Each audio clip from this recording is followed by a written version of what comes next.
नीलाम्बुजश्यामलकोमलाङ्गम् सीतासमारोपितवामभागम् पाणौ महासायकचारुचापम् नमामि रामं रघुवंशनाथम्। भगवान श्री राम के साथ श्री सीता जी और श्री लक्ष्मण जी वन में गए थे। तो यहाँ पर यह कथा पूरी की गई, किस प्रकार प्रिया सीता जी ने भगवान से निवेदन किया, आग्रह किया साथ ले जाने के लिए, तो भगवान स्वीकार कर लिए। तो आज हम लोग इसका स्मरण करेंगे कि श्री लक्ष्मण जी यह समाचार सुन करके कि भगवान वन में जा रहे हैं, वे राम के पास आए और साथ चलने के लिए प्रार्थना करने लगे। तो भगवान ने इनको स्वीकार किया, परंतु बीच में एक शर्त कर दिया कि मांगो हूं विदा मातु समझाई, आओ हूं बेग चलहूं वन भाई। जाकर मां से आज्ञा ले लो, माता सुमित्रा से। तो ये प्रसंग आज स्मरण किया जाएगा। समाचार जब लक्ष्मण पाए, व्याकुल बिलख बदन उठी धाये। जब श्री लक्ष्मण जी को यह समाचार मिला कि श्री राम वन जा रहे हैं, वन जाने के लिए तैयार हो गए, यह समाचार सुन करके वे बहुत दुखी हुए और रोते हुए भगवान के पास आए। व्याकुल बिलख बदन उठी धाये, कंप पुलक तन नयन समीरा, गहे चरण अति प्रेम अधीरा। तो उस समय उनका शरीर थर-थर कांप रहा था, कंप और पुलक था सारे शरीर में। कंप पुलक तन नयन सनीरा, और उनके नेत्र नीर के साथ थे, मतलब आंसू बह रहे थे। आकर के भगवान के चरण को पकड़ लिए, प्रणाम किए। गहे चरण अति प्रेम अधीरा, वे प्रेम में अत्यंत अनस्थिर हो रहे थे। प्रेम की इतनी बाढ़ थी कि वे कुछ कह भी नहीं रहे थे और इस तरह कांप रहे थे, कुछ कह नहीं रहे थे। कही न सकत कछु चितवत ठाढ़े, मीन दीन जनु जलते काढ़े। कुछ कह नहीं पाते थे क्योंकि गला भरा हुआ था, कुछ बोल नहीं पाते थे। और ऐसी दशा थी, ऐसे छटपटाते थे जैसे लगता था कि मछली को जल से बाहर कर दिया गया है और वो छटपटा रही हो। जल से बाहर होने पर मछली छटपटाती है, जल ही उसका जीवन है। भगवान के नित्य परिकरों का, उनके साथियों का ऐसा स्वभाव होता है, वे भगवान के बिना नहीं जी सकते हैं। तो श्री लक्ष्मण जी भावी विरह की संभावना करके कि भगवान हमें छोड़कर चले जाएंगे, इससे उनकी ये कातर दशा हो रही थी। तो कही न सकत कछु चितवत ठाढ़ है, वे पहले पैर में गिरे और खड़े होकर के कांप रहे थे, रो रहे थे और कुछ बोलने की शक्ति नहीं थी। चितवत ठाढ़ है, भगवान पर वे देख रहे थे करुण दृष्टि से, जैसे मीन दीन जन जलते काढ़े। जैसे मछली को बाहर कर दिया जाए पानी से तो दीन हो जाती है, छटपटाती है, ये दशा लक्ष्मण जी की। इसका हम लोग रामायण पढ़ते हैं तो भक्तों ने, भगवान के परिकरों ने भगवान से कितना प्रेम किया है, कैसे वे रहते हैं, इसी को तो जीवन में सीखने की जरूरत है। उनका भाव भगवान के प्रति जो है, तो गोस्वामी तुलसीदास जो उदाहरण दे रहे हैं कि मीन दीन जन जलते काढ़, जलते काढ़ है, जल से काढ़ लिए जाने के बाद जैसे मछली जल के वियोग में छटपटाती है, ऐसी दशा लक्ष्मण जी की हो रही है। और सोच हृदय विधि का हो निहारा, सब सुख सुकृत सिरान हमारा। और सोच रहे थे कि हाय क्या होगा, क्या हमारे जीवन का सारा पुण्य सुकृत समाप्त हो गया। पुण्य का वास्तविक फल और उसकी सीमा यही है कि भगवान का संग हो, भगवान की सेवा करने का अवसर मिले। लेकिन वे सोच रहे, सोच हृदय विधि का हो निहारा, हे विधाता क्या होने वाला है, हमारा कर्म कैसा है। सब सुख सुकृत सिरान हमारा, क्या हमारे सुख और सुकृत की सीमा हो गई, समाप्ति हो गई। मोकह काह कहव रघुनाथा, रखियहि भवन की ले हैं साथ। यही विचार उठ रहा है, हमको रघुनाथ जी क्या कहेंगे। भगवान के सामने ही खड़े हैं और सोचे क्या कहेंगे हमको, क्या हमको भवन में रहने को कहेंगे, यहाँ अयोध्या रुकने के लिए, अथवा अपने साथ ले चलेंगे, क्या कहेंगे। तो कुछ कह नहीं रहे थे, केवल भगवान पर देख रहे थे। तो भगवान ने देखा, राम बिलो की बंधु कर जोरे, देह गेह सब सन तृण तोरे। भगवान ने देखा अपने भाई को, लक्ष्मण जी को, हाथ जोड़कर मेरे सामने खड़े हैं, कांप रहे हैं। तो भगवान समझ गए, वो तो स्वाभाविक ही जानते हैं लक्ष्मण जी के व्यवहार से और सबसे। देह गेह सब सन तृण तोरे, लक्ष्मण जी अपने शरीर से और परिवार से सब तरह से तृण तोड़ चुके थे। अर्थात उन्हें अब कभी अपने शरीर की चिंता नहीं होती थी, कभी नहीं। शरीर की कोई परवाह नहीं और परिवार की कोई परवाह नहीं। लक्ष्मण जी का ऐसा स्वभाव है। समग्र श्री राम लीला में लक्ष्मण जी भगवान के पक्षपाती रहे हमेशा। भरत जी भी परम प्रेमी हैं भगवान के, लेकिन जब खेल होता था, एक तरफ भरत जी होते थे, एक तरफ भगवान होते थे। बचपन में जो खेलते थे, लक्ष्मण जी राम के विरुद्ध पक्ष में कभी नहीं रहे। उनका स्वभाव था, कभी नहीं। भगवान के विरुद्ध कुछ भी सह नहीं सकते थे, खेलने में भी विरुद्ध नहीं हुए।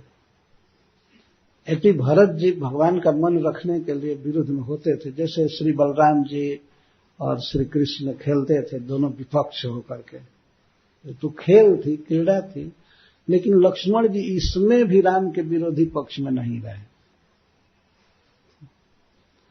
और यहां गोस्वामी तुलसीदास जी ने उस तथ्य को प्रकट नहीं किया है जो वाल्मीकि रामायण में बहुत कड़ा है वास्तव में।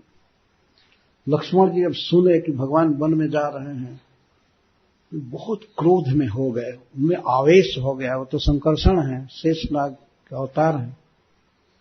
इतना क्रोध हुआ कि वे बड़बड़ाते हुए भगवान के पास वास्तव में आए और आकर के कहने लगे, आप क्यों वन में जा रहे हैं, आप वन मत जाइए। भगवान ने कहा कि मेरे पिताजी ने आज्ञा दिया है मुझे वन जाने की। नहीं, पिता ने आज्ञा नहीं दिया है, कैकेयी ने आज्ञा दिया है, ऐसा बोलते हैं। कैकेयी ने आज्ञा दिया है। और ये दशरथ महाकामी है, अस्त्रैण है, मैं इसको अपने बाणों से अभी मार दूंगा।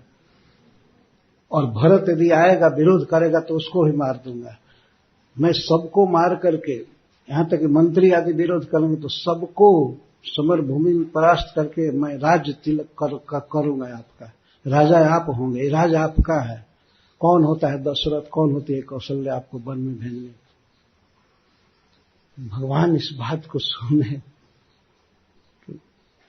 कुछ कारण से गोस्वामी तुलसीदास जी इस दृश्य को नहीं लिख रहे हैं। श्री राम के प्रति लक्ष्मण जी का जो सहज प्रेम है उसी को व्यक्त कर रहे हैं। यही तो रामचरितमानस की विशेषता है वास्तव में। वही पक्ष प्रस्तुत करते हैं जो बिल्कुल भगवान के प्रेम को बढ़ाने वाला। केवल कथा मात्र प्रस्तुत कर देना ही उचित नहीं होता है। जैसे एक प्रसंग वाल्मीकि रामायण में है कि भगवान राम वन में गए थे, तो एक दिन राम के प्रभाव की परीक्षा लेने के लिए इंद्र का लड़का जयंत कौआ बन करके आया और सीता जी उस समय लेटी हुई थी सोई नहीं थी, तो आ करके वाल्मीकि रामायण में लिखा गया कि सीता के स्तन में चोंच मारा।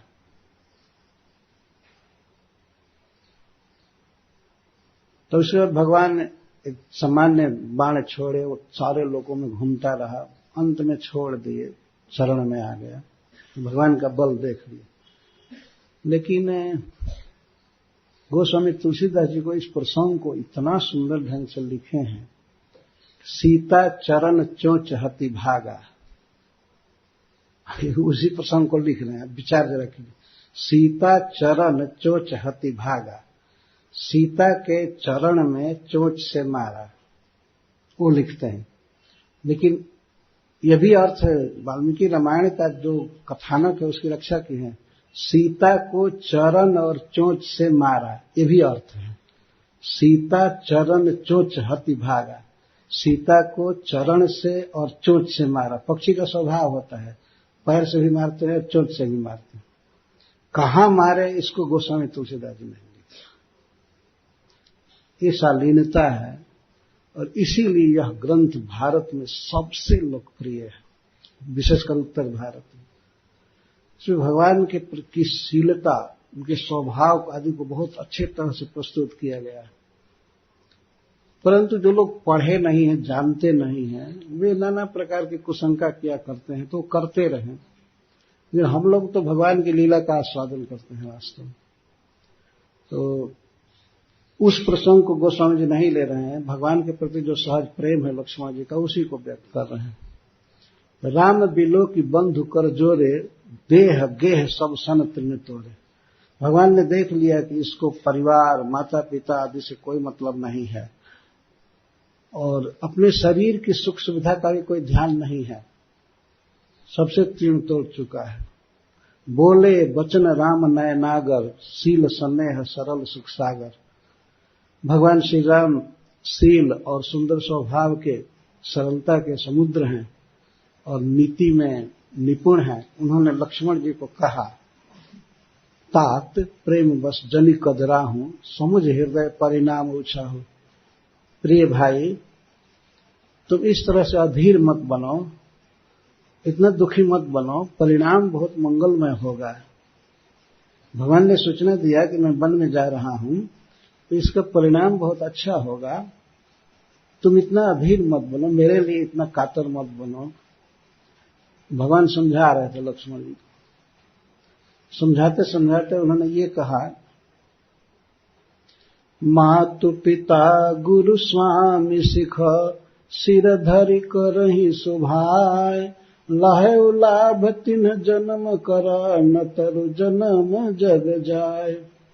भैया, जो व्यक्ति अपने माता पिता और गुरु की आज्ञा को सिर पर धारण करके उसके अनुसार उनका निर्वाह करता है, आज्ञा का पालन करता है, लहै लाभ तिन्ह जन्म कर, वो अपने जन्म का लाभ पा गया।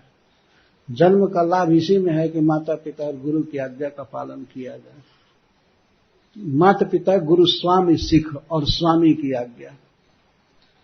माता पिता गुरु और स्वामी की आज्ञा का पालन करके जो जिए, तो उसी ने जीवन का फल पाया। न तरु जन्म जग जाए, अन्यथा इस संसार में मनुष्य जन्म बेकार है। धन्य जीवन उसी का है जो माता पिता गुरु और स्वामी की आज्ञा का पालन करता है। अस जिय जानी सुनहु सीख भाई, करहूं मातु पितु पद सेवकाई। यह सोच करके, हे भाई, तुम मेरी शिक्षा पर ध्यान दो, माता पिता की सेवा करो। भगवान, करहूं मातु पितु पद सेवकाई, माता पिता की सेवा करो। सेवा तभी न होगी जब अयोध्या में रहेंगे। तो प्रकारांतर से भगवान ये कह रहे हैं कि अयोध्या में रहो और माता पिता की सेवा करो। भवना भरत रिपुसूदन नाही, राउ वृद्ध मम दुख मन माही। इस समय घर पर भरत नहीं है, शत्रुघ्न नहीं है, रिपुसूदन नहीं है, भगवान एक करुण दृश्य बता रहे हैं कि घर पर भरत नहीं है और शत्रुघ्न भी नहीं है और पिताजी वृद्ध हैं और वो भी मेरे दुख से बहुत दुखी हैं। मैं उनकी आज्ञा का पालन करने के लिए वन में जा रहा हूं तो मेरे विरह में बहुत दुखी हैं, चटपटा रहे हैं, बेहोश हो गए हैं। राऊ वृद्ध मम दुख मन माए, जाऊं बन जाऊं तुम ही ले साथा, होई सब ही विधि अवधयना था। यदि मैं तुमको भी लेकर के चला जाऊं वन में तो अयोध्या सब तरह से अनाथ हो जाएगी, यह कोई किसी का पालन करने वाला नहीं रहेगा। गुरु पितु मातु प्रजा परिवारु, सब कह परई दुसह दुख भारू। फिर गुरु, माता पिता, परिवार और देश की प्रजा, अयोध्या की प्रजा, सभी परम दुख में पड़ जाएंगे। जो राजा हैं, राजा तो मूर्छित हो रहे हैं, उनकी स्थिति ठीक नहीं है और भरत घर पर नहीं है, शत्रुघ्न घर पर नहीं है, फिर मैं भी नहीं रहूंगा, तुमको साथ में ले जाऊंगा तो मैं अयोध्या को पूरा वीरान कर दूंगा, अनाथ हो जाएगी अयोध्या, कोई ही सब विधि अवध अनाथ। तो रहूं करहूं सब कर परितोषु, नाहित तात होई बड़ दोषु, नतर तात होई बड़ दोष। इसलिए तुम घर पर रहो और सबकी सेवा का ध्यान रखो, सबको सुखी रखो, अन्यथा लक्ष्मण हम लोगों पर बहुत बड़ा पाप लगेगा। जासुराज प्रिय प्रजा दुखारी, सो नृपयवसी नरक अधिकारी। जिस राजा के राज्य में प्रिय प्रजा दुखी रहती है वह राजा निश्चित नरक का अधिकारी होता है, उसे नरक में जाना ही है। ये भगवान बोल रहे हैं, ये शास्त्र का सिद्धांत है वास्तव में। ऐसे हमारे देहात में कहते भी हैं कि तप चुक राज, राज चुक नरक। उसका अर्थ है कोई तपस्वी है, साधु है, अगर इस जीवन में गिर भी गया तो आगे राजा बनेगा, उसे सुख मिलेगा। लेकिन राजा यदि अपने धर्म से चूक गया तो सीधे नरक का कैंडिडेट, नरक में जाएगा। ये इस समय जो शासक लोग हैं भोगों में पड़े हुए हैं, जनता से टैक्स लगा लगा करके सबको चूस रहे हैं, पर ये बेचारे नहीं जानते हैं कि इसके बाद घोर नरक में इनका रिजर्व सीट है, बच नहीं पाएंगे, कोई नहीं बचा पाएंगे। भगवान सिखा रहे हैं, जासु राज प्रिय प्रजा दुखारी, सो नृप अवश्य नरक अधिकारी। जिसके राज्य में प्रजा जो पुत्र के समान है, जिसका पालन करना चाहिए राजा को, उसके राज्य में प्रजा दुखी है तो वो राजा निश्चित नरक का अधिकारी है। सो नृप अवश्य नरक का अधिकारी, ये भगवान इस तरह से सिखा रहे हैं। पर लक्ष्मण जी तो ये बात सुनकर के व्याकुल हो गया और छटपटाने लगे, रोने लगे। सियरे बदन सूखी गए कैसे, परसत तुहि न तामरस जैसे। जैसे जाड़ा में, घोर जाड़ा में शीत पड़ती है तो उससे तामरस, कमल सूख जाता है, मुरझा जाता है। जाड़ा में जो बहुत शीत पड़ती है, क्या कोहरा जैसा छाया रहता है, बहुत ओस पड़ता है, तो कमल का पत्ता मुरझा जाता है। तो भगवान के ठंडे वचन से, भगवान ने तो बहुत अच्छा बोल रहे थे, पर उनके शीतल वचन से लक्ष्मण जी वैसे कुम्हला गए जैसे घोर जाड़ा से, हिमपात से कमल मुरझा गए। वचन शीतल थे, इसीलिए शीतलता से दृष्टांत दे रहे हैं। वचन कठोर नहीं थे भगवान के, बहुत शीतल वचन थे, लेकिन लक्ष्मण जी के लिए वैसे थे जैसे कमल के लिए हिमपात।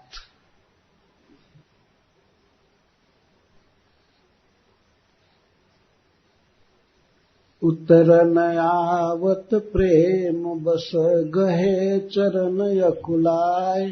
नाथ दास में स्वामी तुम तजहु त कहा बसाय। कुछ वचन निकल नहीं रहा था और सूख गए।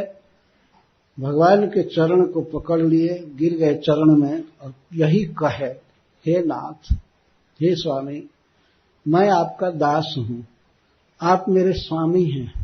यदि आप मुझे छोड़ देंगे तो मेरा क्या बस चलेगा। आप स्वतंत्र ईश्वर हैं, लेकिन आप मुझे छोड़िए मत, ये मेरी प्रार्थना है। ये कहने लगे।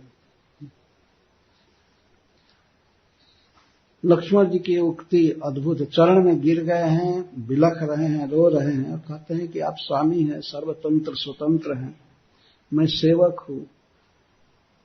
आप यदि मुझे छोड़ देंगे तो मेरा क्या बस चलेगा, लेकिन आपके चरणों में मेरी प्रार्थना है, मुझे ले चलिए अपने साथ, ले चलिए अपने साथ। तो लक्ष्मण जी उद्गार व्यक्त कर रहे हैं कि हे प्रभु, तो मैं सारा कहूंगा तो देर होने लगेगी, कुछ चौपाइयों का राम।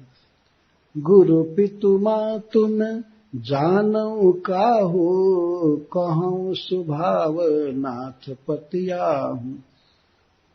हे नाथ, आप सेवा की बात कहते हैं गुरु माता पिता की।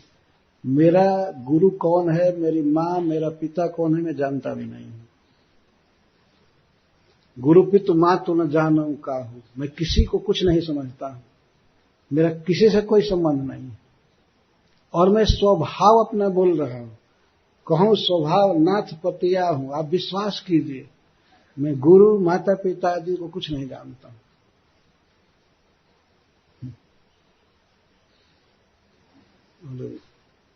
जहां लग जगत स्नेह सगाई, प्रीत प्रतीत निगम निज गाई।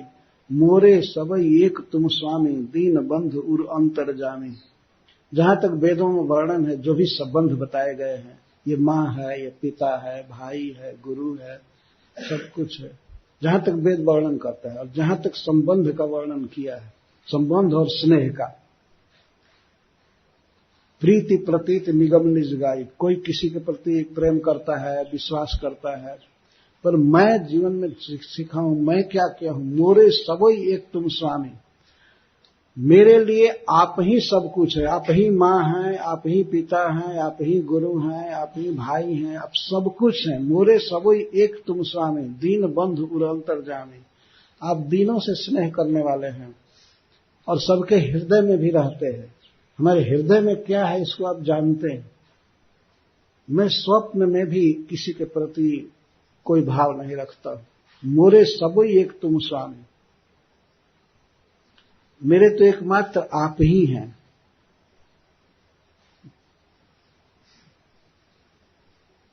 गुरुपितु मातु न जानऊ काहू, कहूं सुभाव नाथ पतिया। ये लक्ष्मण जी का ये प्रेम है।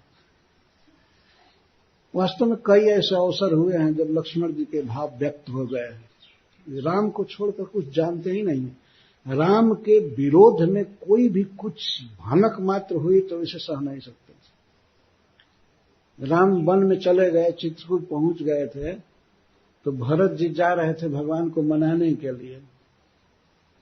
जब भरत जी जाने लगे तो अयोध्या के सब लोग तैयार हो गए, हम भी चलेंगे दर्शन करने, हम भी चलेंगे। लेकिन जब गंगा जी के तट पर पहुंचे भरत जी, जहां निषाद राज रहते थे, तो वे भी तैयार हो गए। उनको ऐसा भान हुआ कि भरत जा रहा है राम को मारने के लिए। राज मिला तो ये घमंड में होकर मारने जा रहा। तो वो निषाद राज क्या कहते हैं, जियतन सुरसरी उतरन दे, जीते जी हम लोग गंगा पार नहीं करने देंगे। राम तो चित्रकूट चले गए थे और उनकी रक्षा के लिए निषादों की सेना तैयार थी। और उन्होंने कह दिया सारी नौका डुबाओ, पार करने का कोई साधन नहीं रहेगा। कई करे इस समय हम मरेंगे, बहुत बड़ा लाभ होगा।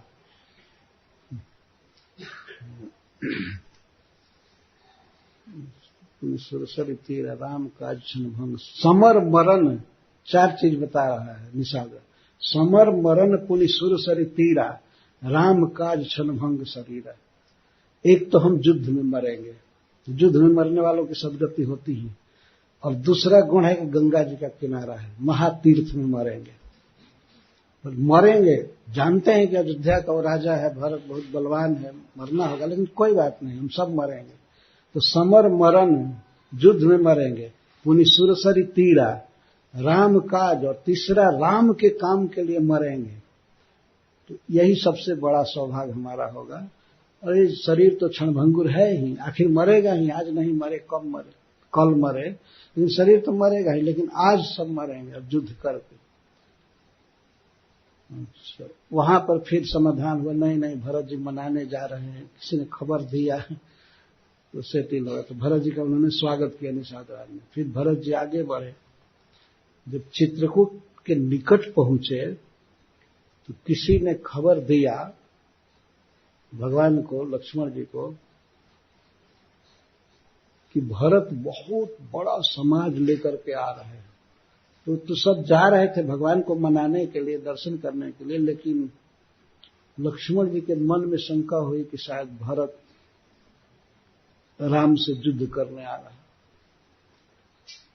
वे भगवान के सामने खड़े हो गए और कहे कि बहुत दिन से मुझे युद्ध का अवसर नहीं मिला है, आज मैं भरत, आज इतिहास गाएगा कि लक्ष्मण ने अपने भाई का वध किया। ये कहने लगे, मैं भरत का वध करूंगा, सुग्रीव का, शत्रुघ्न का वध करूंगा, और उसके साथ जो लोग आए हैं सबका वध करूंगा। मतलब राम को अपना ऐश्वर्य दिखाने आ रहे हैं। लेकिन भगवान ने समझाया कि लक्ष्मण, हो सकता है कि सूर्य से बर्फ गिरने लगे और चंद्रमा से आगे गिरने लगे, हिमालय अपने जगह से हट जाए, लेकिन भरत कभी मेरे विपरीत नहीं हो सकते। तुम पता लगाओ कि क्यों आ रहे हैं। तो तुरंत ही पता लगा कि भरत जी पैदल आ रहे हैं, रथ छोड़ दिए थे और पैर में फफोले पड़ गए थे। वो तो यहां तक कहते हैं निषाद राज से कि सिर भर जाऊं उचित असमोरा। भगवान ने पैर से गए हैं तो मेरा तो धर्म यह है कि मैं सिर से जाऊं, लेकिन सबते सेवक धर्म कठोर है। तो मैं यह कह रहा था कि श्री लक्ष्मण जी भगवान के प्रति थोड़ा भी विरोध करने वाले के व्यवहार को सह नहीं सकते थे। तो इस तरह से तैयार हो गए। तो भगवान ने करुणा सिंधु सुबंधु के सुनि प्रिय वचन विनीत, समुझाए उरलाए प्रभु जानि स्नेह सभीत। तो भगवान फिर हृदय से लगाए, उनको उठाकर चरण से हृदय में लगा लिए और कहे कि कोई बात नहीं, चिंता मत करो, मांगहूं विदा मातु सन जाई, आवहूं बेग चलहूं बन भाई। कि चिंता मत करो, मां से, सुमित्रा से जाकर के आज्ञा मांग लो और इसको जल्दी आ जाओ। भगवान ने यह भी कहा कि आवहूं बेगी, आज्ञा मांग करके तुरंत आ जाओ और चलो मेरे साथ वन में। मुदित भये सुनि रघुबर बानी, भयउ लाभ बढ़ गई बड़ हानि। बहुत प्रसन्न मन से सुमित्रा के पास आए, अपने मां के पास, और बहुत बड़ा लाभ हुआ और बहुत बड़ी हानि चली गई। भयउ लाभ बढ़ गई बड़ हानि। हानि क्या थी कि भगवान राम यदि यह कह देते कि नहीं तुमको नहीं जाना है, तो ये सबसे बड़ी हानि थी, और सबसे बड़ा लाभ है राम के साथ जाना, राम का संग। तो भयउ लाभ बढ़ गई बड़ हानि। हर्षित हृदय मातु पही आए, मनहु अंध फिर लोचन पाए। लक्ष्मण जी खूब खुशी के साथ अपने मां के पास आए। इतना खुश थे कि लगता था कि कोई अंधे आदमी को फिर नया लोचन मिल गया। मनहु अंध फिर लोचन पाए। यदि कोई आदमी मान लीजिए जन्म से ही अंधा है और अकस्मात किसी वैद्य की कृपा से या किसी के आशीर्वाद से उसको आंख मिले और दुनिया को देखेगा, सबको देखेगा, तो कितनी खुशी उसे होगी। तो लक्ष्मण जी को इतना हर्ष हो रहा था भगवान की अनुमति जान करके कि हर्षित हृदय मातु पहियाए, हर्षित मन से माता जी के पास आए। ऐसा लग रहा था कि मन हूं अंध फिर लोचन पाए, मानो अंधे को आंखें मिल गई। एक से एक दृष्टांत ऐसा, कुछ ऐसा दृष्टांत दिया जाता है जिसका अनुभव हम लोग नहीं कर सकते हैं। जो अंधा हो और उसको आंख मिलेगा वो ना अनुभव करेगा कितना आनंद उसको मिला। लेकिन एक अनुमान है कि जो अंधे को आंख मिलने पर जैसा आनंद होता है वैसा हर्ष लक्ष्मण जी को हो रहा है। तो जाई जननी पद नाय माथा, मन रघुनंदन जान की साथ।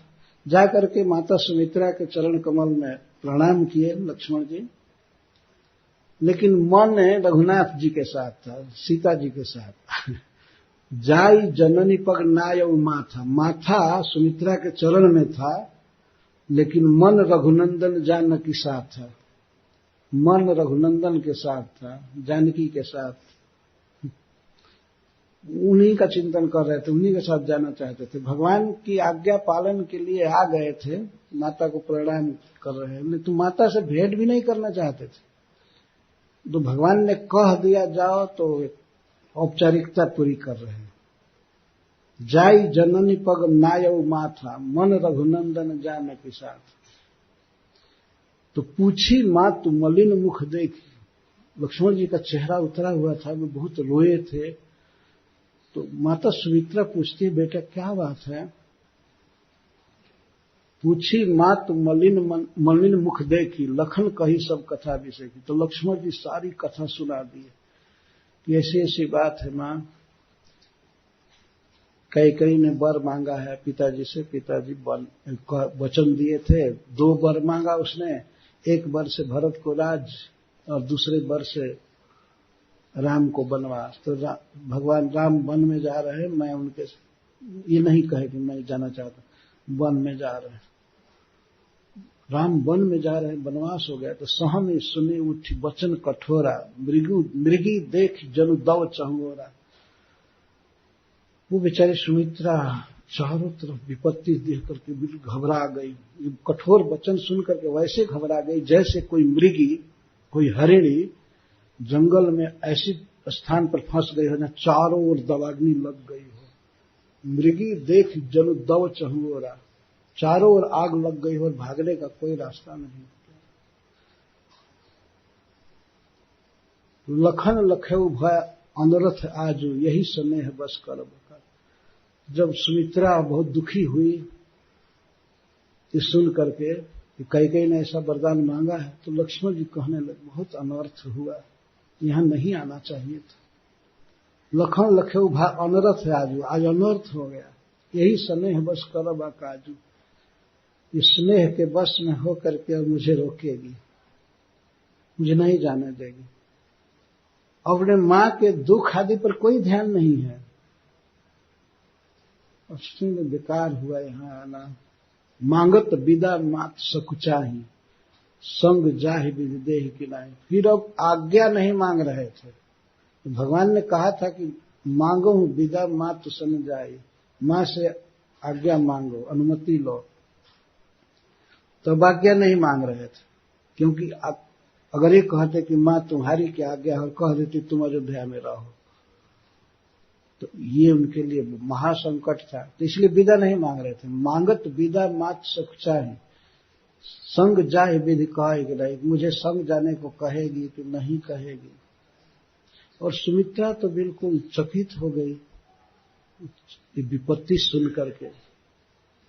तो समुझी सुमित्रा राम सिए, रूप सुशील सभाय सुभाय, नृप स्नेह लख धुने उसिर, पापिन दीन कुदाव।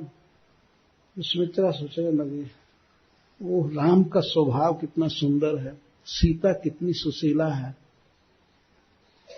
राजा दशरथ का इतना स्नेह और प्रेम राम के प्रति है, क्या होगा राजा दशरथ का। और सब वो सिर पीटने लगी। कि पापनी कैकेयी बहुत कुदाव मारा। दाव समझते हैं ना, दाव जैसे पहलवान लड़ते हैं तो दाव पर कमजोर आदमी भी पटक देता है, अगर दाव पर आ जाए तो कुदाव दिया। इसी अवसर पर वर मांगा इतना बहाना करके, इस पापिनी ने कैकेयी ने कुदाव दिया, यह कह रहे थे। लेकिन धीरज रख करके बोले। लक्ष्मण जी विदा नहीं मांगे, केवल ये कथा थोड़ी सी सुनाए कि राम को वनवास हुआ है, कैकेयी ने मांगा है। धीरज धरय कुअवसर जानी, सहज सुहृद बोली मृदुबानी। धीरज धरयु कुअवसर जानी, सहज सुहृद बोली मृदुबानी।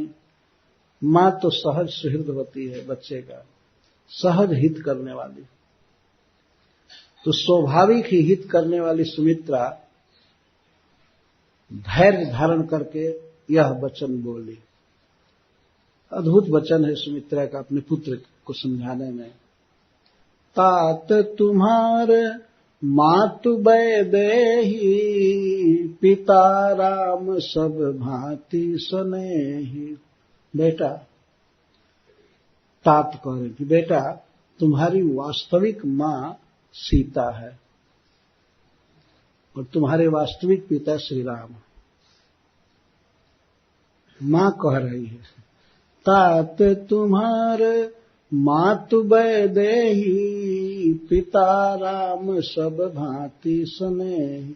सब तरह से प्रेम करने वाले, स्नेह करने वाले श्री राम तुम्हारे पिता हैं और विदेह नंदिनी सीता तुम्हारी मां है।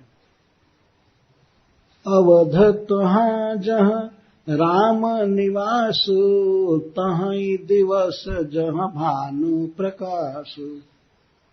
अयोध्या वही है जहां राम रहते हैं, जहां राम रहेंगे वहीं अयोध्या रहेगी। जहां सूर्य का प्रकाश होता है वही दिन होता है। उदाहरण दे रहे, तहीं दिवस जहां भानु प्रकाश, जहां भानु प्रकाश हो, जहां भानु का सूर्य का प्रकाश होता है वही दिन का होता है। जहां राम रहेंगे वही अयोध्या रहेगी। इसका मतलब है कि तुम बेटा जाओ राम के साथ, अयोध्या में रहने की जरूरत नहीं। क्या मां है, वो भगवान के साथ जीव के संबंध को जानती थी कि वास्तव में एकमात्र संबंधी कृष्ण है, श्री राम है, उनके साथ ही रहना चाहिए। वो शिक्षा दे रही है कि अवध तहां जहां राम निवास, तहीं दिवस जहां भानु प्रकाश। और स्पष्ट करे जो पैसीय राम बन जाही, अवध तुम्हारे काज कछु नाही। यदि सीता और राम वन में जा रहे हैं तो बेटा अयोध्या में तुम्हारी कोई जरूरत नहीं, अवध तुम्हारे काज कछु नाही। मां अपने पुत्र को बता रही। और लक्ष्मण जी का ऐसा स्वभाव था, तो उनके स्वभाव को देख करके ही माता शिक्षा दे रही है। अन्यथा लक्ष्मण जी की नवविवाहिता पत्नी घर में है, जैसे सीता जी है भगवान राम की पत्नी, तो उर्मिला नाम था लक्ष्मण जी की पत्नी का, वो घर में थी। पर इसके लिए भी मां सुमित्रा नहीं कही कि उर्मिला कैसे रहेगी, उससे पूछो, ये करो, कुछ नहीं कहा। ने साफ कहा कि जो पे सी राम बन जाही, अवध तुम्हारा काज कछु नहीं। यदि सीता राम वन में जा रहे हैं तो अयोध्या में तुम्हारा कोई काम नहीं है, तुम्हारा कोई संबंधी नहीं है, तुम्हारा कोई कुछ नहीं है, कोई नाता नहीं। बहुत प्रेम से सिखा रहे, जो पे सी राम बन जाही, अवध तुम्हारे काज कछु नहीं। शिक्षा दे रही, गुरु पितु मातु बंधु सुर साई, से यही सकल प्राण की नाई। यद्यपि शास्त्र कहता है कि गुरु, माता पिता, भाई, देवता और स्वामी, इनकी सेवा प्राण के समान करनी चाहिए। जैसे आदमी अपने शरीर की सेवा करता है वैसे ही इनकी सेवा करनी चाहिए। गुरु पितु मातु बंधु सुरसाई, गुरु, माँ, पिताजी, भाई, बड़ा भाई और सुर देवता, इष्ट देव और साई स्वामी, इनकी सेवा प्राण के समान करनी चाहिए। परंतु बेटा, राम प्राण प्रिय जीवन जी के, स्वार्थ रहित सखा सब ही के। लेकिन राम प्राण के भी प्राण हैं, हृदय के भी जीवन है, जीवन के जीवन है, प्राण के प्राण हैं और बिना स्वार्थ के निस्वार्थ सबके हितैषी हैं, निस्वार्थ सबका हित करने वाले, सुहृदम सर्वभूतानां। अगर तुम राम की सेवा करोगे तो सबकी सेवा हो जाएगी, ये कहने का आशा है। राम प्राण प्रिय जीवन जी के, स्वार्थ रहित सखा सब ही के। ये स्वार्थहीन सुहृद हैं। इस संसार में तो माता पिता भी कुछ स्वार्थ रखते हैं, बच्चा जब बड़ा हो तो कमा करके हमको दे, भाई रखता है स्वार्थ, गुरु का भी स्वार्थ होता है इस संसार में। गुरु को शिष्य लोग देते ही रहते हैं। अगर कोई शिष्य कभी कुछ न दे तो उसे समाचार भी नहीं पूछते, है ना। स्वार्थ तो रहता है, लेकिन राम स्वार्थ रहित सखा सब ही के, स्वार्थहीन सखा है और सबके हैं। सुहृदम सर्वभूतानां,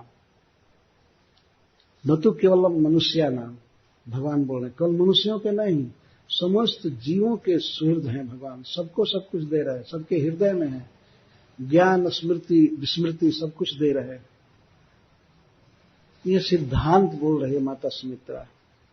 अवश्य सबके साथ संबंध है जीव का, माँ के साथ, पिता के साथ, या और भी भाई बंधु सबके साथ संबंध है, परंतु कोई भी संबंध उस संबंध को पोषे तब तक तो ठीक है, नहीं तो किसी काम का नहीं। राम के साथ संबंध को दृढ़ करे तब तो ठीक है। यह इतिहास में एक अद्भुत माँ है जो अपने पुत्र को सिखा रही है कि तुम अयोध्या मत रहो बेटा, जाओ जाओ जाओ, राम के साथ वन में जाओ। जो पे सिए राम बन जाहि, अवध तुम्हारे काज कछु नाही। और गुरु पितु मातु बंधु सुरसाई, से ये सकल प्राण की नाई। राम प्राण प्रिय जीवन जी के, स्वार्थ रहित सखा सब ही के। पूजनीय प्रिय परम जहाते, सब मानिय ही राम के नाथ। कोई भी संसार में यदि पूज्य है, सेव्य है, तो राम के नाते से सेव्य है। गुरु भी इसलिए पूज्य है कि वो कृष्ण का भक्त है, नहीं तो कोई जरूरत नहीं है। कृष्ण से प्रेम करता है इसलिए गुरु पूज्य है। और पिता यदि राम से प्रेम करते हैं, भगवान से स्नेह करे, तब तो पिता पिता है। माँ भगवान की तरफ जोड़े तब तो ठीक है, नहीं तो सब बेकार संबंध है। स्वयं माता सुमित्रा बोल रही है, पूजनीय प्रिय परम जहाते, सब मानिय ही राम के नाते। अस जिय जानी संग बन जाहूं, लेहूं तात जग जीवन लाहू। बेटा ये सोच करके तुम जाओ साथ में वन में, राम के साथ जाओ। लक्ष्मण जी आज्ञा तक नहीं मांगे, कुछ चर्चा नहीं की, और मां अपने आप कह रही है, असजिए जानी संग बन जाहूं। यह जान करके राम के साथ वन में जाओ साथ में, और अपने जीवन का परम लाभ लो। लेहूं तात जग जीवन लाभ। और वो बहुत सराहना कर रही है। भूरि भाग भाजन भयऊ, तुम समेत बलि जाऊं। जो तुमरे मन छाड़ी छल, किन्ह राम पद ठान। मैं बहुत सौभाग्यवती स्त्री हूं, मेरा बहुत बड़ा भाग्य है, और तुम्हारा भी बहुत बड़ा भाग्य है। मेरा इसलिए परम भाग्य है कि तुम्हारे जैसा भक्त मैंने पैदा किया, उत्पन्न किया, जो तुम्हारा मन सब तरह से छल छोड़ करके, कपट छोड़ करके राम का दास बना है। तुम राम की सेवा करना चाहते हो। जो तुम्हारे मन छाड़ी छल किन्ह राम पद ठान। बेटा मैं तुम पर न्यौछावर हूं, तुम्हारी बलिहारी जाती हूं, मैं धन्य हूं मां बन करके तुम्हारा। ऐसे भक्त का मैं मां हूं, इसलिए मेरा बहुत बड़ा सौभाग्य है। तुम जाओ राम की सेवा करो। इसके बाद सिद्धांत बता रही है, पुत्रवती जुवती जग सोई, रघुपति भगत जासु सुत होई। वास्तव में इस संसार में वही जुवती पुत्रवती है, सही में पुत्र उसने पैदा किया। रघुपति भगत जासु सुत होई, जिसका पुत्र भगवान राम का भक्त हो। राम का भक्त पुत्र है तो वो पुत्र को जन्म देने वाली मां धन्य हो गई। वास्तव में असली पुत्रवती उसी को कहा जाएगा। पुत्रवती जुवती जग सोई, रघुपति भगत जासु सुत होई। अब विपक्ष में बोल रही है कि नतरु बांझ भल बाद बियानी, राम विमुख सुते हितहानी। अन्यथा वो अगर भक्त पैदा नहीं करती है तो बांझ रह जाए अच्छा है। नतरु बांझ भल, भल बने अच्छा, तो बैरन रह जाना अच्छा है, बांझ रह जाना अच्छा है। मां सुमित्रा बोल रही, अगर भक्त पैदा करने की शक्ति है तब तो ठीक है, नहीं तो नतरु बांझ भल बाद बियानी। बियाना शब्द पशुओं के लिए कहते हैं। कोई बच्चा देती है गाय भैंस तो उसको कहते हैं बिया रही है। एकदम पशु जैसे शब्द का प्रयोग माता सुमित्रा करे। बाद मैंने व्यर्थ बेकार बियाई, बेकार बच्चा पैदा किया, केवल अपना यौवन खंडित करने के लिए, अपनी जवानी नष्ट करने के लिए। एक बच्चा पैदा करने में कितना खून लग जाता है। वास्तव में किसी स्त्री की वास्तविक जवानी समाप्त मानी जाती है एक पुत्र उत्पन्न करने के बाद ही। रियल जो मध्य यौवन अवस्था, उसमें शक्ति होती। तो नतरु बांझ भल बाद बियानी, राम विमुख सुतते हितहानी। जिसका बेटा यदि राम से विमुख है, राम का भक्त नहीं है, तो ऐसे पुत्र से बहुत हानि होती है। राम विमुख सुतते हितहानि। पुत्रवती जुवती जग सोई, रघुपति भगत जासु सुत होई। इतना क्लियर भाषण माता सुमित्रा कर रही है। न तरु बांझ भल बादी बियानी, राम विमुख सुतते हितहानि। राम विमुख सुतते हितहानि। सकल सुकृत कर बड़ फल येहु, राम शीय पद सहज स्नेहु। बेटा यदि किसी ने जीवन में बहुत दान दिया है, सुकृत किया है, धर्म किया, यज्ञ किया, तो फल क्या है? समस्त शुभ कर्मों का फल है कि सीताराम के चरण कमल में सहज अनुराग हो जाए, यही फल है। कोई तीर्थाटन किया, वेद शास्त्र का अध्ययन किया, बहुत कथा सुना, श्रवण किया, और भी यज्ञ दान तप आदि कर रहा है, तो इसका कुछ फल होता है ना। फल क्या है? तो सकल सुकृत कर बड़ फल एहु, यही फल है। सीय राम पद सहज स्नेहु, सीता और राम के प्रति सहज प्रेम हो, तो समझना चाहिए कि वो सुकृत किया है। समस्त सुकृत का, अच्छे कर्मों का यही फल है। यह कह करके माता सुमित्रा अब उपदेश कर रही है। राग रोष ईर्षा मद मोहु, सपने हूँ जनीन के बस हो हूँ। कह दिया कि राम के साथ जाओ और सेवा करो। अब विपक्ष मतलब दोष क्या है किसी भक्त में, उसका निवारण कर रही है। राग रोष ईर्षा मद मोहु, सपने हूँ जन इनके बस हो। बेटा सावधान रहना, कभी किसी के प्रति राग न रखना। राग शब्द से यहां तात्पर्य है आसक्ति। अयोध्या तुम्हारा घर है, तुम्हारा नगर है, यहां बहुत सुख सुविधा है, और संकेत भी किया तुम्हारी पत्नी है यहाँ, सब है, पर सपने में भी इनमें आसक्ति मत रखना। यदि कहीं आसक्ति रहेगी तो राम से प्रेम नहीं रह पाएगा। गोस्वामी तुलसीदास जी लिखे हैं कि ये जहां राम तह काम नहीं, जहां काम नहीं राम, तुलसी कबहू की रही सकहीं रवि रजनी एक ठाम। जहां काम है, बहुत प्रकार की कामनाएं हैं, वहां राम नहीं रहते हैं, और जहां राम रहते हैं वहां काम नहीं रहता, कामनाएं नहीं रहती हैं। जहां काम तहां राम नहीं, जहां राम नहीं काम। जैसे तुलसी कबहू की रही सकहीं रवि रजनी एक ठाम। क्या रात और सूर्य एक साथ रह सकते हैं? नहीं रहेंगे। अगर सूर्य है आकाश में तो रात बेचारी गायब है, पता ही नहीं लगता कहां चली गई। सूर्य के रहने पर रात नहीं रह सकती है, और रात है तो सूर्य नहीं रहेगा। तो शिक्षा दे रही है। ये सब भक्तों के सीखने की चीजें हैं। भगवान चैतन्य महाप्रभु इस तरह का उपदेश करते हैं, कई भक्तों से किए हैं। यह मत करना, यह मत करना, यह मत करना। ऐसा नहीं है कि हम बस हरे कृष्ण जप रहे हैं, इसके बाद कोई जीवन में दोष हो सब ठीक हो जाएगा, नाम की महिमा है।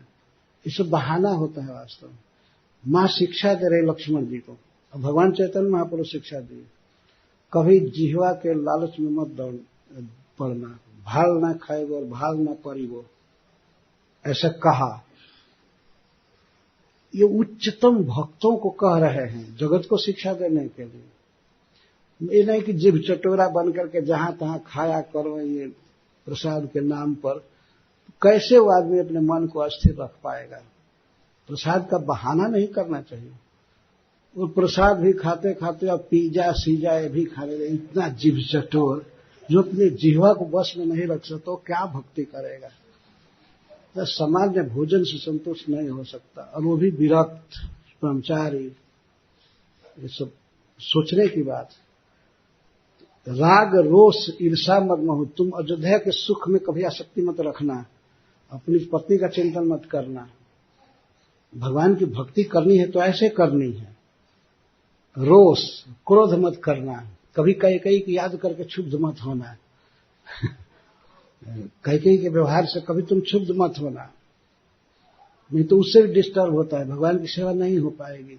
राग रोष ईर्षा, भरत से ईर्ष्या मत करना कि भरत राजा बना है मैं क्यों नहीं बनूंगा, ये इत्यादि जो बिल्कुल व्यवहारिक बातें बता रहे हैं। राग रोष ईर्षा मद, और मैं इतना बड़ा हूं, मुझ में ये गुण है, मैं राम के साथ हूं, इसका घमंड मत करना।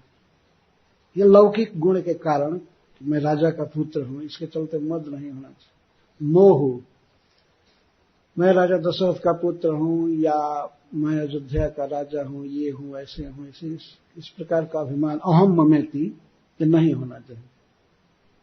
माता सुमित्रा एक लोभ है को छोड़ चुकी है, लेकिन लोभ को अंतर्भुक्त कर लेना चाहिए राग के अंतर। सद विकार, सकल प्रकार विकार बिहाई, मन क्रम वचन करहु सेवकाई। सब प्रकार के दोषों से वर्जित होकर के, और मन से, वचन से और शरीर से राम की सेवा करो। ये मां शिक्षा दे रही है। माता सुमित्रा के ये वचन अमर रहेंगे, और भक्तों के लिए तो ये बहुत पाथेय है, वास्तव में सहारा है। जो भक्ति करनी है और विरक्त है, घर छोड़ दिया है,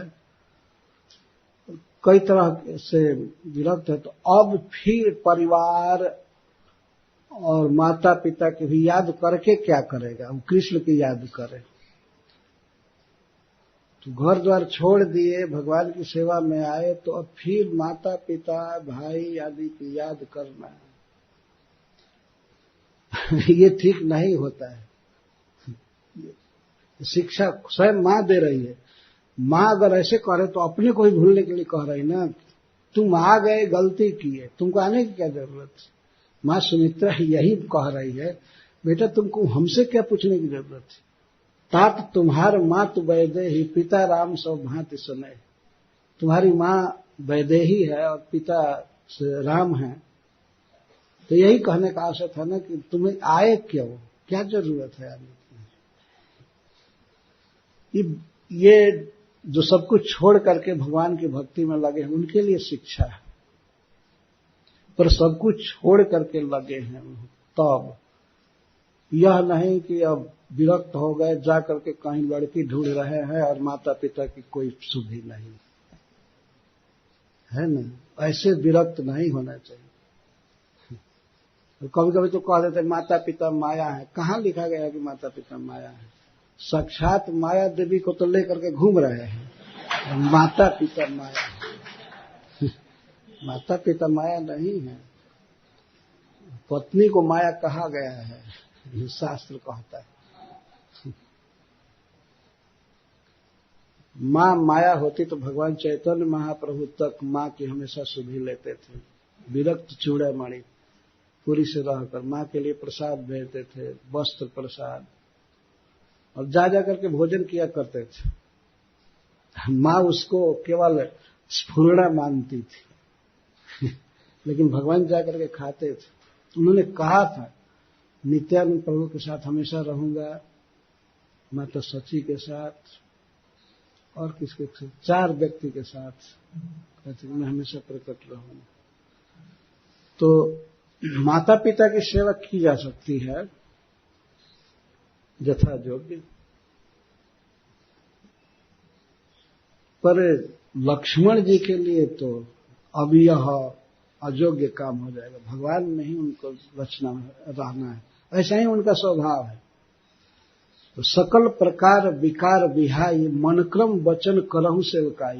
मन से सेवा करना, वचन से हमेशा भगवान का गुण गाना या सुखी करना, और शरीर से। लक्ष्मण जी ही वास्तव में कंदमूल फल जुटाते थे और पानी भरते थे, झरना से ला करके रखते थे भगवान के लिए। सीता जी को कभी कष्ट नहीं दिया उन्होंने। लक्ष्मण जी सब जुटाते रहते थे और स्वयं निराहार रहते थे। 12 वर्ष तक वे खाए नहीं थे और सोए नहीं थे। सीताराम जी रात को शयन करते थे और लक्ष्मण जी विरासन से धनुष बाण लेकर पहरा देते थे। कामतगिरी में वह स्थान है जहां लक्ष्मण जी बैठते थे कि कोई शत्रु, कोई राक्षस, बुरा व्यक्ति यहां न आवे, तो पहरा देते थे। उसी को मां सुमित्रा ने कहा है, सकल प्रकार विकार विहाई मनक्रम वचन करहु सेवकाई। उपदेश का सार बता रही है। जेहि न राम बन लहहि कलेशु, सुत सोई करहु इहाई उपदेश। बेटा तुमको वही काम करना है जिससे राम को कोई कष्ट न हो। राम के कष्ट को दूर करना बस समस्त उपदेशों का सार समझो। जही न राम बन लहहि कलेशु।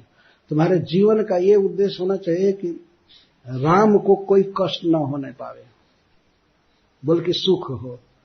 राम अपना नगर छोड़ करके, अयोध्या का सुख छोड़ करके जा रहे हैं, तो बेटा ऐसा चेष्टा करने की राम को कोई दुख न हो। जही न राम बन लहहि कलेशु, सुत सोई करहु इहाई उपदेशु। मेरा यही उपदेश है कि राम को सुखी करना है, राम को कोई दुख न होने पाए, कोई दुख अनुभव न करे। उपदेश यह जहि तात तुमरे, राम सिय सुख पावही। उपदेश कर रही, इसको छंद में कह रही। उपदेश यही है बेटा जिससे कि राम और सीता को सुख मिलना चाहिए, सब तरह से आराम मिलना चाहिए। उपदेश यह जहि तात तुमरे, राम सिय सुख पावही। पितु मातु प्रिय परिवार पुर, सुख सुरति बन बिसरावही। वे भूल जाए माता पिता को, राम इतना सुखी रहे वन में, उनको अयोध्या की याद न आवे, पूरे माता पिता की याद न आवे, अयोध्या की याद न आवे, और अयोध्या के सुख सुविधा की कभी याद ना आवे, सब भूल जाए। जब आदमी आनंद में होता है तो सब कुछ भूल जाता है। इतना सुख से रखना, इतना सेवा करना कि वे भूल जाए। तुलसी प्रभु ही सिख दे आयस, दीन पुनियाशीष दई। तुलसीदास के प्रभु को माता सुमित्रा इस तरह से कह रही है, तुलसी प्रभु ही सिख दे, शिक्षा दे रही है माता सुमित्रा। शिक्षा दी, उपदेश दी और आदेश दी और आशीष दी। तीनों गोस्वामी तुलसीदास जी कह रहे हैं, तुलसी प्रभु ही सिख दे आयसु दीन पुनियाशीष दई। शिक्षा दिया, आदेश दिया और आशीर्वाद दिया। तो आशीर्वाद की चर्चा अभी नहीं हुई थी। क्या आशीर्वाद दिया? रति हो अविरल अमल सिए, रघुवीर पद नित नित नई। बेटा, सीता और राम के चरण कमल में तुम्हारा दिन दिन नया नया प्रेम हो, रोज प्रेम बढ़ता जाए, और अमल निर्मल प्रेम हो, स्वसुख वांछा शून्य प्रेम हो। ये अर्थ, भगवान से प्रेम हो, सीता और राम से प्रेम हो तुम्हारा, और वह प्रेम तुम्हारा, तुम्हारी रति अनुराग दिन पर दिन बढ़ते जाए, नित नित नई। रति हो अविरल अमल सिए, रघुवीर पद नित नित नई। नित नित नया प्रेम बढ़ता जाए, ये आशीर्वाद था। आदेश क्या था? आदेश और शिक्षा। शिक्षा तो यह था कि राम ही सब कुछ है, उनकी सेवा करनी चाहिए। आदेश था, आदेश ये था कि कभी निद्रा आदि के वश न होना, काम क्रोध लोभ के अधीन मत होना और राम की सेवा करना, यही आदेश था। तो माता सुमित्रा ने अपने पुत्र लक्ष्मण जी को शिक्षा दिया, आदेश दिया और आशीर्वाद दिया भगवान में प्रेम बढ़ने का। मातु चरण सिर नाई, चले तुरंत संकित हृदय। माता के चरणों में प्रणाम करके और लक्ष्मण जी बस उठे चल दिए। संकित हृदय था। शंका किस बात की थी? कि कहीं उर्मिला न आ जाए, बीच में बहुत बड़े बाधा हो जाएगी। मां के बंधन को तो आदमी तोड़कर चल देता है, लेकिन पत्नी के बंधन को तोड़ करके चल देना इतना आसान नहीं है। तो संकित हृदय, तुलसीदास जी लिखते हैं कि शंका थी हृदय में। बागुर विषम तोराय, मनहु भाग मृग भाग बस। से बागुर विषम तोराय, जैसे वन में रहने वाला हरिण या कोई पशु जिसको बागुर में फंसा लिया गया है। बागुर कहते हैं बहुत लंबी रस्सी को, और उसमें सरकवासी कहते हैं, गांठ रहता है। तो कहीं गड्ढा में उसको रखते हैं। ये जानते हैं कि हरिण आएगा तो यहां पैर जरूर रखेगा। पैर रखने पर जेहू पैर रखता है तेहू खींच देता है रस्सी को और उसका पैर फंस जाता है, कभी कभी गर्दन भी फंस जाता है। तो कोई जंगली पशु जो जंगल में विहार करता है, घूमता है आनंद से, अगर बागुर में फंस गया हो और किसी कारण से दैव जब उसे संजोग से उसका अगर बागुर टूट गया तो जैसे जंगल में भागेगा आनंद के साथ, वैसे लक्ष्मण जी बागुर विषम तोराय, मनहु भाग मृग भाग बस। जैसे मृग भाग्य बस बागुर विषम तोड़ा करके भाग जाता है, वैसे लक्ष्मण जी भागे वहां से। बागुर विषम तोराय, मनहु भाग नृप भाग बस। बड़े भाग्य से हरिण भाग जाता है। तो इस तरह से लक्ष्मण जी आए और गए जहां जानकी नाथ, जहां जानकी नाथ थे, भगवान थे, वहां चले गए। भे मन मुदित पाई प्रिय साथ, बहुत मन खुश हो गया। अब तो भगवान ने कही दिया था, माता से अनुमति हो ही गई। माँ जो इस तरह से कही कि जाओ जाओ बेटा सेवा करो राम की, उसे बहुत खुशी हुई और बहुत प्रसन्न थे। वैसे अयोध्या में सब जगह विषाद ही छा रहा है, सब लोग रो रहे हैं, कलप रहे हैं, लेकिन इस तरह से सीता को और लक्ष्मण जी को भगवान साथ में लेकर के वन में चले। तो ये कथा पूरी की गई। कृष्ण बलराम की कथा हरिद्वार में पूरी की जाएगी, मथुरा बिहार।